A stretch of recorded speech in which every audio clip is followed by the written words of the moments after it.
we have minutes from 2:15 and 2:1. Mm-hmm. All three of you were at both of them. Okay.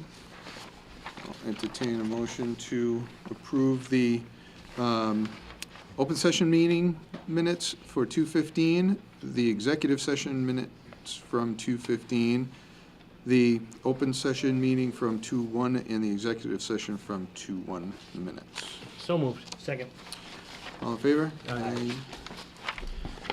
Next, approval of warrants. I will entertain a motion to pay payroll warrant number 18 for $359,527.55.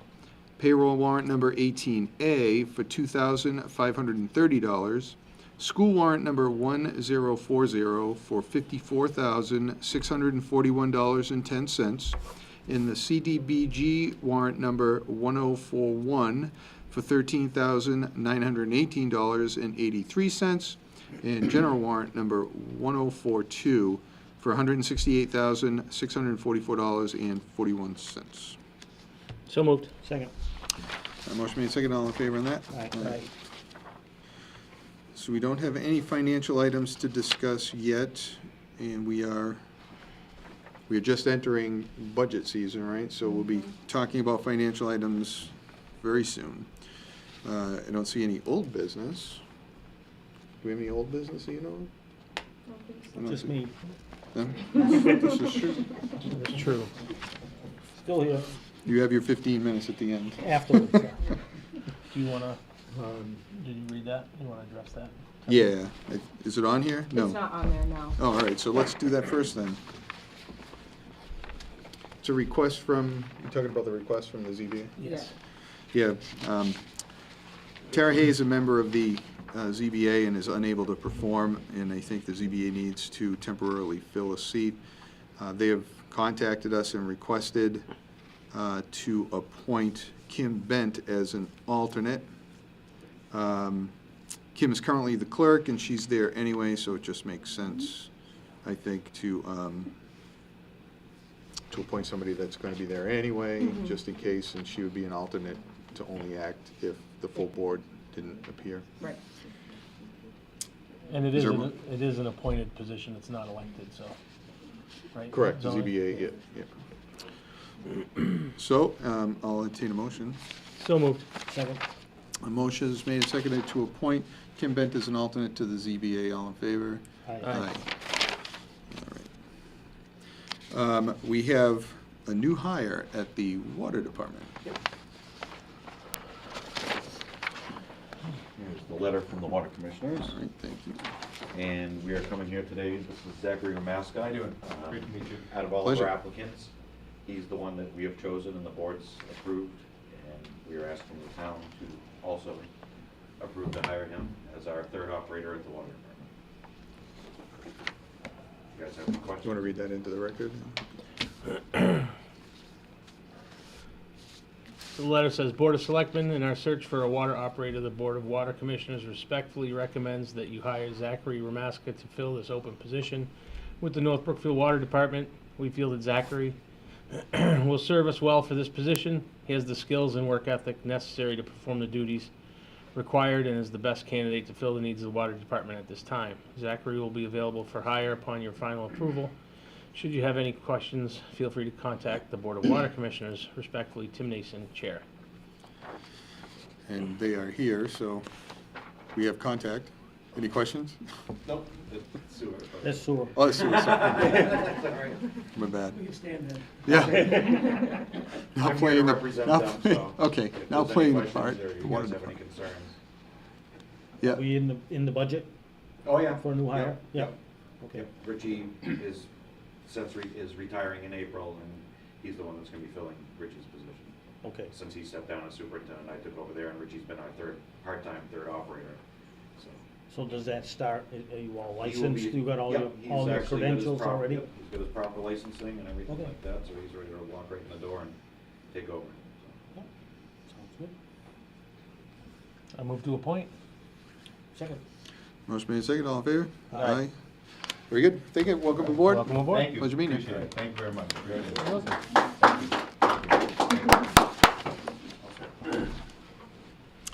All right, next up is the fire reports from December and January. We have those. Okay, Joey's not here. Darren's not here.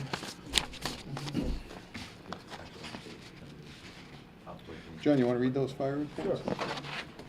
The monthly fire report for December and January 2022. Applications to become a North Brookfield firefighter, 3 new applications. There were no fundraisers this period. Equipment repair, the front end stabilizer rods were replaced in car 1. Fire prevention, continued working on pre-fire plans, continued to respond as needed for any after-action situations. Numerous building inspections, continued class online for prevention numbers, posted officers positions, 2nd lieutenant, 2022. Training, they've done driver training, RIT training, which I don't know what that is, saving ourselves training, new recruits working on fireground operations. Two new recruits started attending Mass Fire Academy training for 10 weeks in Springfield. Fire station maintenance, general cleaning, boiler repairs, several old water pipes had pinholes and they were repaired. Block wall filled, forestry in 1 bay, garage door, first bay got new springs. They painted the stairwell case.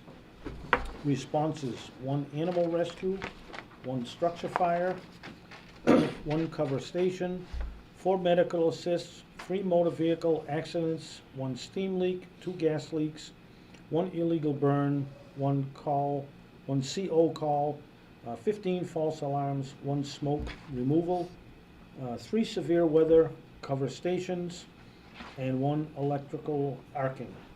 The grants, they've gotten 1 state grant approved for $10,000 and 2 are still waiting for answer. Permit inspections, 45 permit inspections. Sincerely, Chief Highway. Thank you, Chief, and the boys. I'll entertain a motion to accept the fire reports for December and January. So moved. Second. All in favor? Aye.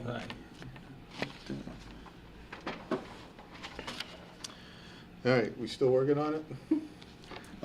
So we have the final design review of the sewer project on tap for tonight. We're having a little technical difficulties at the moment, so I'll take public comments. Anybody had a public comment period on anything not sewer related? Can I announce that I'm running for, or is that not done? I don't know. What position you running for? Library Board of Trustees. My name is Joanne Carey. Yep, we have that as an announcement, so Oh. we will be announcing it for you. Okay. All right.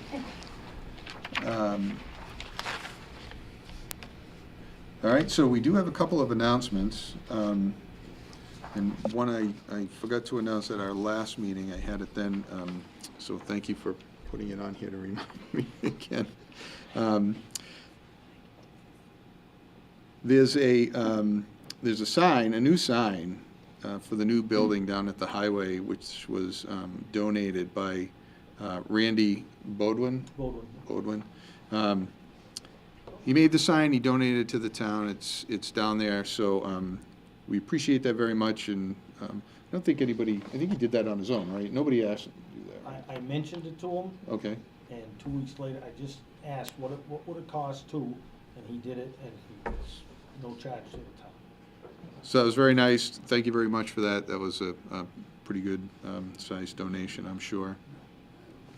Right on the corner of Donovan Road, that wood sign, used to say Huck's Mobile, Huck's Towing and Storage. It now has North Brookfield Highway Department with an arrow.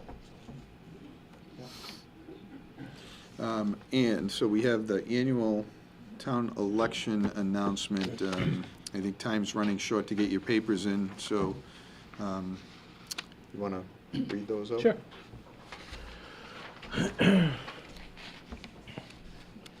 So the annual town election is on Monday, May 2nd. The annual town meeting is on Friday, May 6th. The last day to submit nomination papers to the registrars is March 14th by 5 p.m. Last day to withdraw is March 30th, 5 p.m. And that's a Wednesday. The last day to register to vote for either of those, the annual town election and the annual town meeting, is Tuesday, April 12th, between 9 a.m. and 8 p.m. Polling place is the North Brookfield Senior Center at 29 Forest Street, and polling hours between 7 and 8, 7 a.m. and 8 p.m. Offices and incumbents that we have up for election or re-election: Selectman for 3 years, Dale Kiley will seek re-election. Moderator for 3 years, James Caldwell will seek re-election. Town clerk for 3 years, Tara Hayes. And Sam Bigetti has taken out papers for that. School committee for 3 years, Christopher Hickman will seek re-election. And Tashina Holmes has taken out papers. School committee for 1 year, Matthew Grant will seek re-election. Water commissioner for 3 years, Scott Bombard will not seek re-election, and Christopher Caputo has taken papers out. Assessor for 3 years, Sheila Buzzell will seek re-election. Board of Health for 3 years, Trevor Brusso will not seek re-election.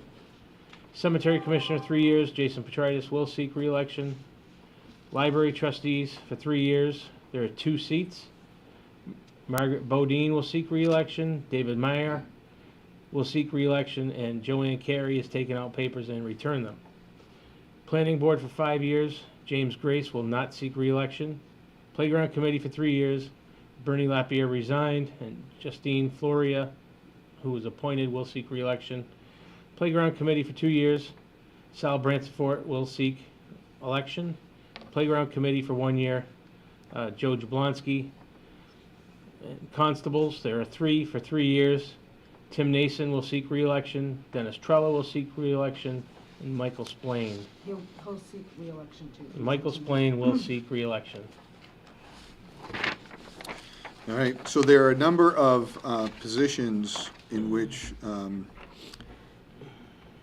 people have not, will not seek re-election, and those seats are open and available, as well as anybody that's interested in running against somebody that's already taken out papers.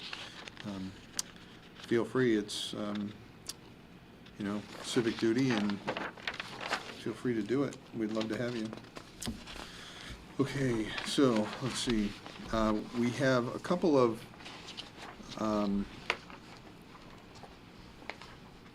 thank yous for some outstanding work. So we have letters from the First Congregational Church of North Brookfield.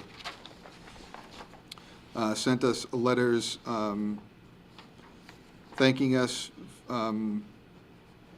They want to formally convey their words of thanks to Chief Hallway and Chief Smith for the outstanding support and service to the church and its members. You and your officers have provided timely, personal, and professional responses to each and every request for service, and have continued to aid our congregation with professional advice to improve the security of our members and our building. So I just wanted to acknowledge that both of our chiefs are doing an outstanding job, as well as the men and women that serve under them. All right, I think that's all we got on the agenda, other than the sewer update. We didn't get it connected? No, we didn't. Can we go with Plan B? Plan B is in You have a effect. presentation. Your projector is something. So, I think we know how to do it, we just can't get it to connect, so. You didn't ask me for help. What's that? You didn't ask me for help, but that's okay. You don't want to ask No. me. We'd welcome it, for sure. So I think what we'll do, I do have a presentation.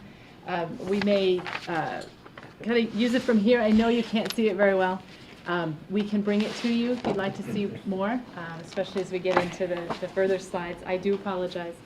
I'll introduce myself first. Courtney Eaton. I'm with Kleinfelder. We're the firm that's been working with Jim and the town to do this project now since 2018. 2018. So Just to give a quick history, started out doing a facility plan, some work, pre-work before that, but facility plan was really the biggest effort to look at the whole wastewater treatment system and understand condition, understand, needs, sort of a needs and gaps analysis, if you will. Looking at capacity, looking at performance, looking at age, kind of just the whole gamut. And out of that came a capital plan for improvement. So then we took that and developed what we call a preliminary design, just to further engineer it. And then we've just finished up the full design. So we now have, you didn't happen to bring them with you, did you? I did not. No, we have a full set of plans and specifications that I just sent off to Jim and his team. Literally, I think the drawings are this thick. So lots of good stuff there. And we'll talk a little bit about the specifics. Wish we could show it on the big screen, but I'll make sure that you all see it, anybody who wants to. So forgive me, I'm going to do this upside down. So I'll talk about these since you probably can't see them in the back. But the major driver for this started with receiving a new NIPDES permit, which is the National Pollution Discharge Elimination System permit. It's what allows you to discharge your wastewater to the brook that is right south of the plant.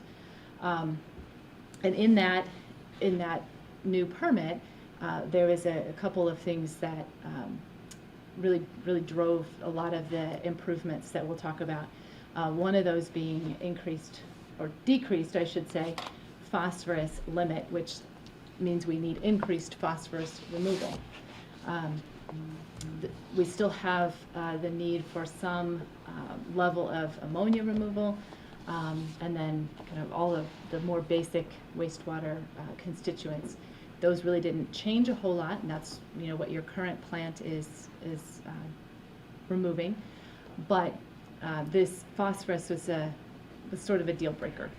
The existing system can't get that low, and lots of discussions about how do we do that. That went on in the facility plan phase. We did a pilot after the facility plan of what we call a cloth media filter, which is kind of known technology for removing phosphorus, and it showed positive results. We were very pleased with that.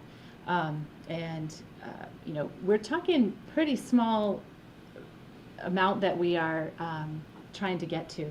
So you've got to make sure you've got the right technology. So it was important that we did that pilot study. We did that. Once we were sure of where we were headed, then we went into full design. So anyway, regulatory is a big driver for this. The other drivers that are listed here, there's a few areas that really could benefit from improved operability, is what we call it. So help improve the operation, and that contributes to kind of the health of the whole system. So we'll talk about what improvements relate to operability and improving the efficiency of that. And then the third thing is, updating equipment.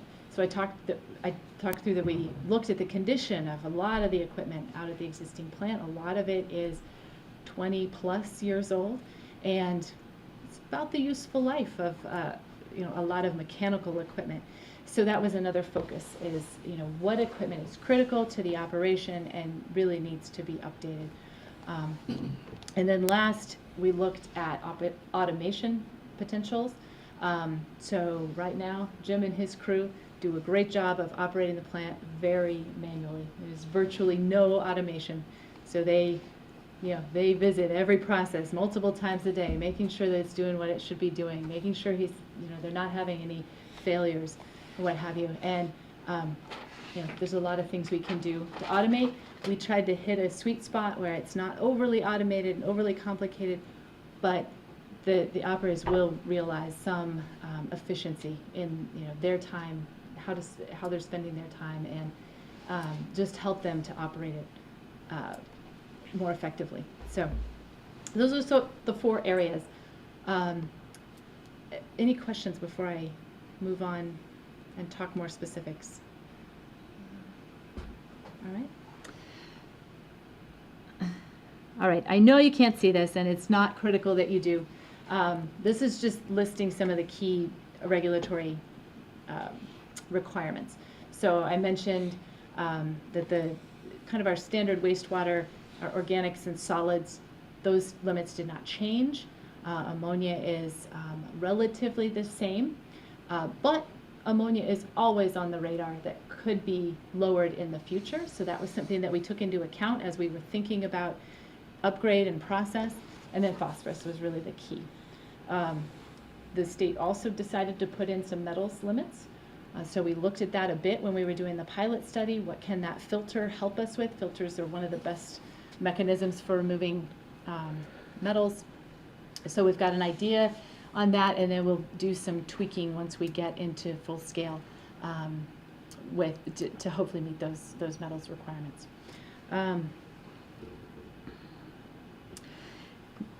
The other thing is design criteria. So what are we using as our design criteria? As part of the facility plan, we looked at what is coming into the plant, what should we be designing for the future. Hopefully, you spend money on this plant now, we won't need to spend for a number of years, right? And that's sort of our goal. And we looked at, growth around the community, whether that's going to be an issue or not. And so we're basically designing for the current permit limit. That might sound like not the right thing, but your current wastewater is coming in about half of that. So the flow that we are designing for is about 750 million gallons per day on average, and right now it's coming in at about 0.4 million gallons per day. So we've got room there to accept new wastewater should that need arise in the future. So we looked at it lots of different ways, but we feel like that's still the right number. And it also means that we don't have to fight for an increase in capacity for permit. It's one less thing we have to deal with. All right. So now I'll get to the pictures, and with that I'll walk it around so that you can see. You want to walk it around? All right. Jen's going to walk it around. So this just gives you an idea of all the different areas of the plant that we're touching. So you're a very quiet bunch today. We're usually a very rowdy crew. Are you? Okay. Yeah. All right. Well, since I don't have my slides, I'm just going to have to, get a little creative. But does anybody know what goes into wastewater treatment? Has anybody been out to the plant to see? Okay. Oh, yeah, I know you have. All right. I do. So there's sort of three levels of treatment that we do. The first the first level is what we call primary treatment, and it's essentially we're removing the big stuff. You think about wastewater, you know what's in it. So we're separating, the big stuff that is won't break down any further, and we often call that grit and screenings. So the process that we use to remove the grit and screenings is often called a headworks. I don't know why we call it that. I'd have to look into history to understand that. But essentially, we screen the wastewater to get out the really big stuff, and then we allow the grit to kind of settle to the bottom, because we're not gonna be able to do anything more with that. What comes out of a headworks is then a biological liquid that we can treat differently. So we'll talk about that in a minute. So for the headworks, really the main improvements that we're talking about in there are putting in new screening equipment, putting in new grit equipment, the HVAC there, which pulls in all the odor that comes comes straight out of the sewer, right? We're going to treat that through another process. But essentially, we're upgrading a lot of the mechanical insides of that headworks facility. And that is really an aging process, and so the equipment just needs an upgrade. Excuse me, the Yeah. equipment meaning pumps, filters? Yeah, in this Uh, case, there's a screen, an Yeah. actual mechanical screen, that turns and actually screens out the big solids, we'll call it. For the grit process, there's a conveyor that sits in the bottom of the grit chamber and a pump, and then what we call a grit washer. So the grit washer is trying to remove the organics that stick to the grit. So we want to take those and we want to treat those more, but we can't do anything with the grit. So those are kind of the 4 pieces of equipment in the headworks that we're removing, Yeah. and replacing, I should say. Elise, I forgot to introduce Elise. Elise is one of my project engineers on the team, and she's actually been doing a lot of the design of the headworks. So am I forgetting anything? No, those are No, all 4 I big got it? pieces. Okay, all right. I only asked the question about, because Yeah, the viewers or anybody that doesn't know what, I've been down, I great. talked with Jim No, before, that's so I- good. And ask me again the next process if I don't explain it well enough, Well, since I when you don't say have the visual. equipment, people don't know what the equipment is. Yeah. That's all. So the other thing I didn't mention is electrical. So a lot of most of the electrical will be upgraded in that facility as well. So that's lighting, that's power supplies, that's control panels to actually operate that equipment. And then remember I talked about automation being a key driver, including a panel that will help Jim and his staff to operate, basically can tap into that panel or computer really at the headworks and see all the processes in the plant so that they can, if there's an issue going on, they can be aware of it. So that's some of the equipment that will be included in the refurbished headworks, we'll call it. The building's staying, so the building and the structure underneath are staying. Let's see, I'm kind of off track here, but I'm going by process since you can't really see my slides anyway. The next part, if you can see it, those of you who are closer, is what I talked about, the biological process. So once the big solids are removed, we use an aeration-based process to remove the biological material that's in the wastewater. So that's both the bugs, we call it BOD is what it comes out of, but it's a industry term, I'll say. There's the biological material, and that includes the nutrients. So we talked about ammonia. If you remember from my regulatory summary, ammonia is a big part of that. So obviously ammonia is biological as well. So currently you have 4 big concrete tanks. They all run sort of independently. We're going to combine those, so we'll have 2 tanks running in series. So instead of water being fed to each of the 4 tanks independently, now there'll be 2 trains, is what we call it. So 2 tanks working in series, and we're converting those from a completely aerated process. So in other words, there's what we call diffusers in the bottom of those basins that bubble air up through the wastewater, to an anaerobic, anoxic, and aerobic system. So it's no longer going to be completely aerated. We'll use a series of mechanisms to remove the biological element from the wastewater, hopefully improving the ammonia reduction and setting you up in case that ammonia limit goes down in the future, which it could. Once we get to the end of that process, we've formed a biological flock, if you will, or a biological solid. So it's not solids like that came in the beginning of the plant. We formed a solid, and it has it will settle, I should say, a settleable property, but it will settle.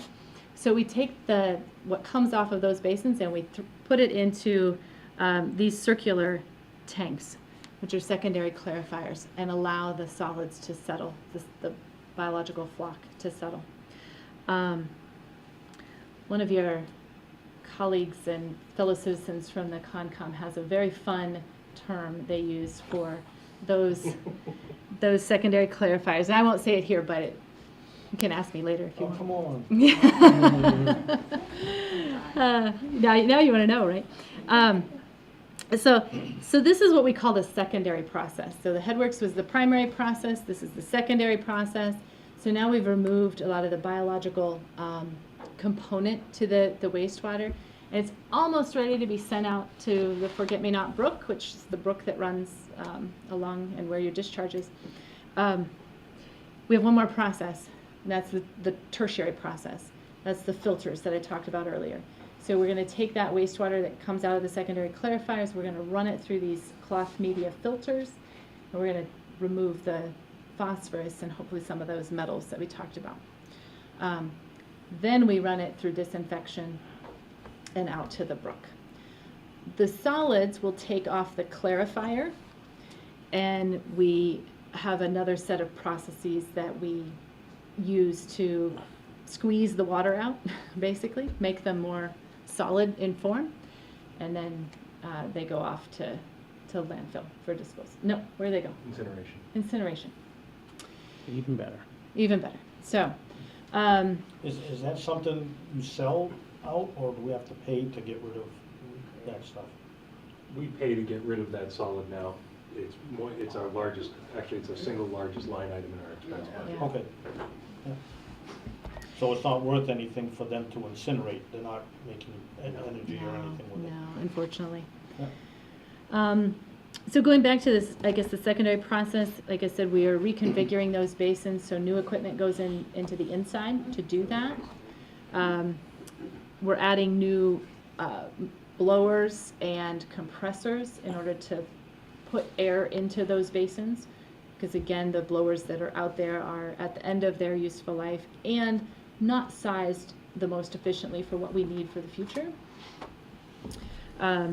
We'll put new mechanical equipment in the secondary clarifiers. So again, that equipment is in need of replacement. The filters, so the plant has filters currently. They also have the cloth media filters. So it's the same, similar, I should say, technology. But if I remember right, those filters are the first in this state. Is that right, or very nearly? We own the oldest outdoor installed filter from a company named Aqua Aerobics. Yep. It's the oldest installation in the city. I So- believe you may even go further than that. Yeah, yeah. So, again, there's been a lot of improvement in that technology over the years to get us to a lower phosphorus limit. So we, rather than try to retrofit the filter that's there, we're adding a new structure and a new filter system right next to the existing disinfection system. The existing disinfection system will get an overhaul in equipment, but the structure will stay. Let's see, where else? All right, we talked about solids just a little bit. We're taking existing concrete tank that now currently holds what we call plant water, which is water that's been treated, but it hasn't been discharged to the brook. We pump it back into a tank that sits in the middle of the plant and then feeds the plant for wash down and other uses. We're going to take that tank and we're going to split it in half and add some solids holding capacity, so that Jim has a little bit more flexibility in the way that they operate the solids process. Gives them more hold time, and allows them to do what they need to do with the dewatering, which is the squeezing process that we talked about. Let's see. The other big, I'll say both operability and maintenance improvement comes right next door right in the center of the plant. This is the oldest, I think the oldest building in the plant. This is one of the original, from the original plant construction. So right now it houses a number of pumps that serve all sorts of things. So we're going to be replacing the majority of the pumps, all but two, in that basement area, and then adding outside what we call a tank drain pump station. Again, this is just to help improve operability and effectiveness and efficiency. Right now, Jim has a couple of pumps that do a lot of things, and they don't do all those things well. And so trying to build in capacity there, and just in operation efficiency. Let's see, that building will get some electrical improvements, HVAC as well. And then the last bit, and I think this might actually be worth taking around, is the admin building. So we've got a layout of the admin.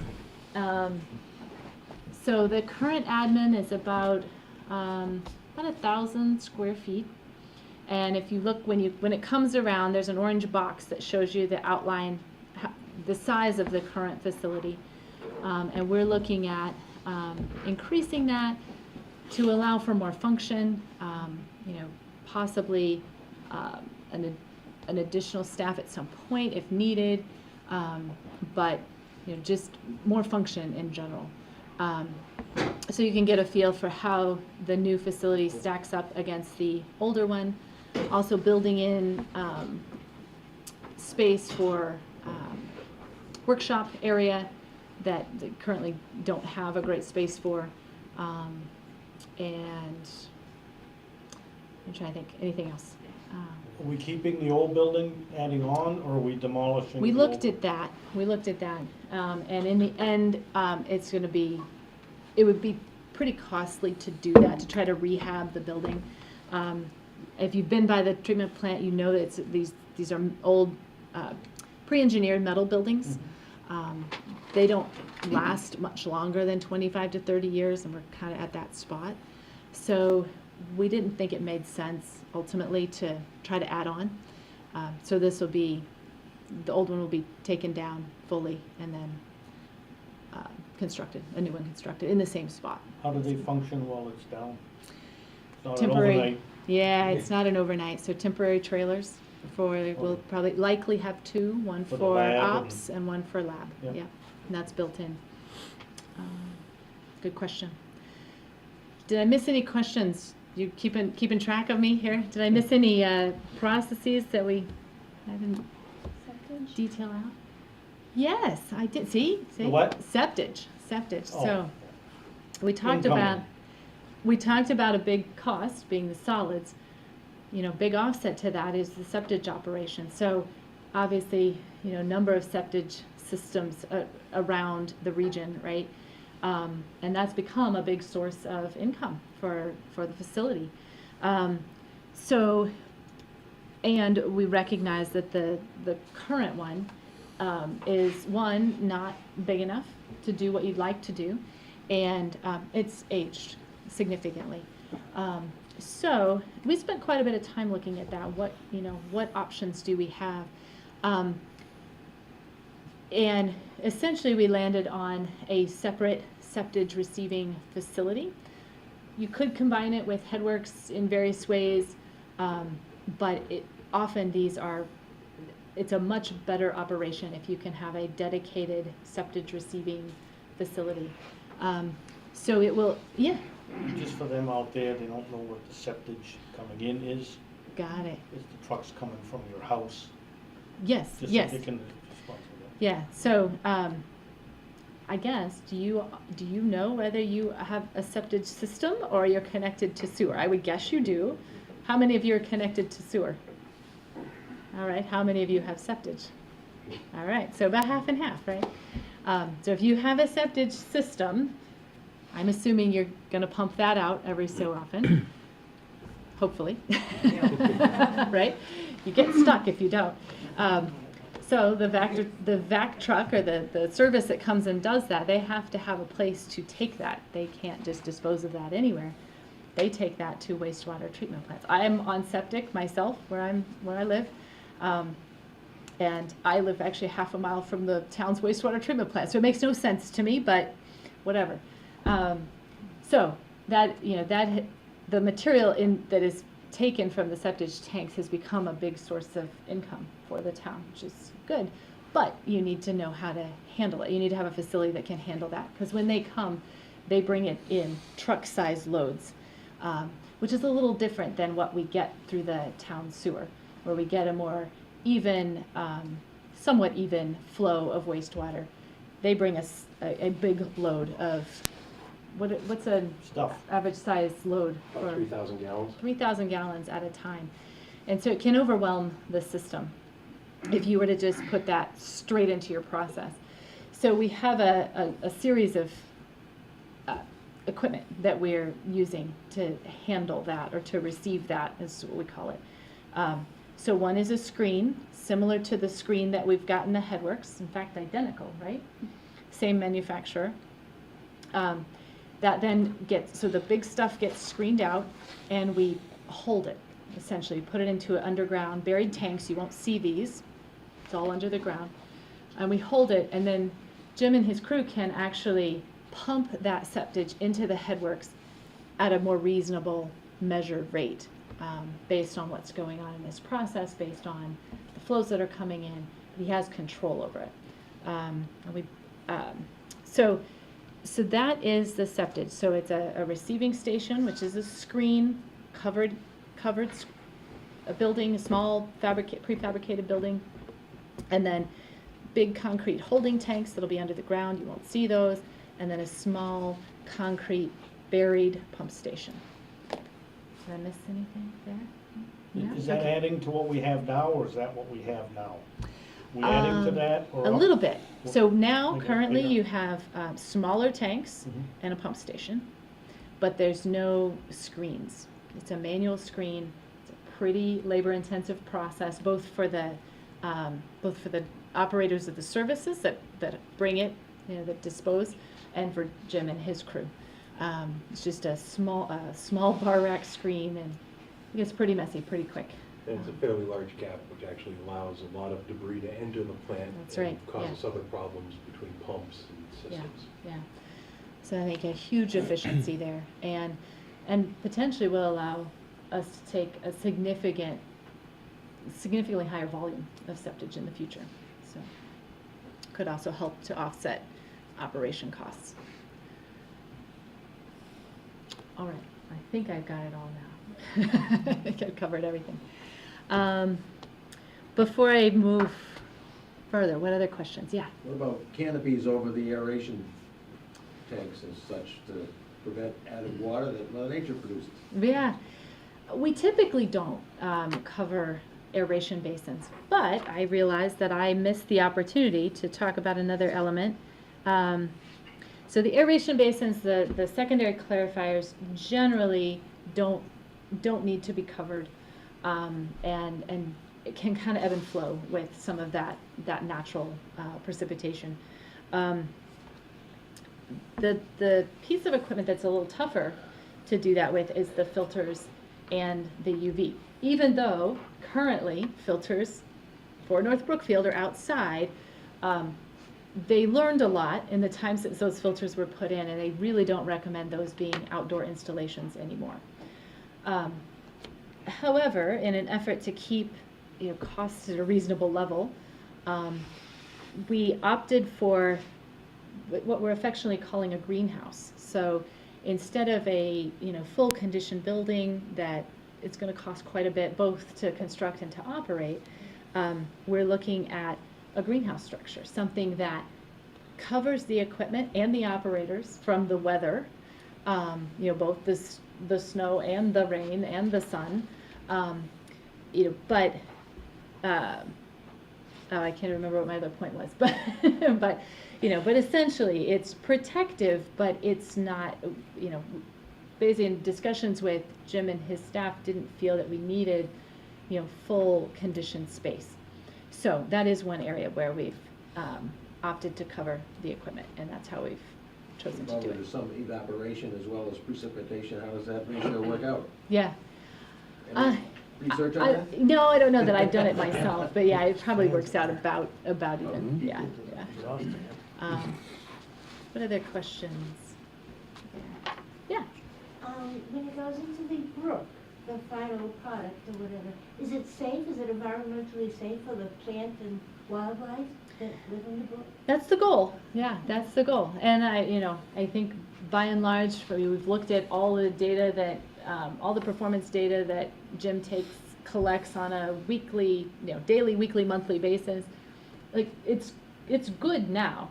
But we do have to meet that more stringent limit, and that more stringent limit is likely in an effort to, protect the brook even further. So, yes, that's the goal. And we think this process will do that. And the fish. And Yeah. the final solids, I know some plants like Deer Island, for instance, send it to a processing and Right, make fertilizer out of it. Actually, a lot of that Absolutely. goes to Florida for the orange groves, but is that something that would be available, or is it the quantity not enough to make that economical, or? That's basically what it boils down to. Often the break-even point is a little above the capacity that you have now. It's not something that you couldn't invest in. It just doesn't, it ends up costing a whole lot more to construct and operate than you get out of it at the size plant that you're at. So, if we were more in the 5 MGD range, it starts to really make more sense there, 5, 8 MGD. And you can look at a variety of different operations, but we're not there yet. That being said, we are seeing more stringent requirements on solids, and maybe at some point in the future that it makes sense for several smaller facilities to team up and do some sort of regional digestion facility, because it's getting harder and harder to put these solids into the landfill. Or, incineration, I guess, isn't the same, but. Well, they have a massive problem because they only have so many incineration plants in the region. Yeah, so it's going to become a bigger issue, and you may hear more about that in the future. So it's a good question. Any other questions on the presentation? Again, I apologize that I wasn't able to show. I had some great graphics. They were very colorful. And I will share it. I wonder if we could put it somewhere, on, I don't know, the town's website We'll or put that something? thing, we'll Yeah, figure it so out. Yeah, that put it on everyone the could town see website, it? sure. Okay, good. Because I think it does give you a great overview of where we're headed. All right. If there are no more questions, I'll wrap up the last couple slides. A little tough to see, but if you could see this graph, you'd see that this is the schedule. So we started here in 2020 is when the facility plan was wrapped up and we started the design process. Now here we are kind of in the middle of the schedule in March of 2022. We've basically delivered 100% design drawings and specifications to Jim. We've also sent them to USDA, who is the funding agency that we've been working with, and we'll talk a little bit more about that, for their review. And now we're in the process of doing a cost review. So looking at, we've kind of been doing that all along. So that should be available in a month or so. And then, we're hoping for start of construction mid-year this year, if everything goes according to our plan, but we'll see. We have a plan, we just don't know if everyone will cooperate. So I think a couple, key things, what we're hearing both from the funding agency as well as contractors. Construction costs are very volatile. Generally, they're increasing, not decreasing, unfortunately, but there is some volatility. A lot of that is brought about by a lot of the things that are going on that we all know about, right? So we felt that it was important enough to get a very solid cost estimate that we are actually working with a third-party firm to do a cost estimate on our design. They do a lot of these construction cost estimates for contractors, so we feel like they have a really good pulse on this, and we want to get their opinion of the cost. Once we have that, then we can start to think about bid and how that happens. Just an update on funding, as I mentioned, and I think you probably discussed before, we're pursuing USDA funding. We've got all our ducks in a row, and they've got all the paperwork they need at this point. And I believe as of 2 or 3 weeks ago, the loan was in underwriting. So we will understand very soon, we'll understand the relationship between grant funding and loan funding and how that then plays out. So we're hoping we might hear about that maybe the end of March, probably the end of April. This will have to go to the national level for funding because it is outside of what the state can fund on their own. So that does give us a little bit more time that we have to wait. But we think our chances are really good. We were first in line for funding this year. There's a lot of funding coming with the infrastructure bill. So we're hopeful. Once we know that, coupled with the cost estimate, then then we'll probably be back for another update at that point, if I had to guess, of some sort. So, anything else? Anything else you want to bring up, Jim, that I've not touched on? No, I think you hit all the key points. Okay. All right. Any other questions? Why do you keep looking over here? Because you have questions. You've been great. You've been fantastic. So at this point, we have no idea on the exact number that we're looking at as an estimate. So for now, we're still working with a 13.1 that was approved at town meeting. Mhm. That's what we've asked USDA to continue to push forward with. But we are talking with them about many different options should that number come back higher. Mhm. We don't know that yet though, and we have options. So it's just a matter of getting all the information at this point. Excellent. Any other questions? All right. Thank you so much. We Thank you. appreciate the update. Yeah, no problem. All right. Anything else we have to address? Move to adjourn. Motion made, seconded. All in favor? Aye. Good night, everybody. Good night, everybody.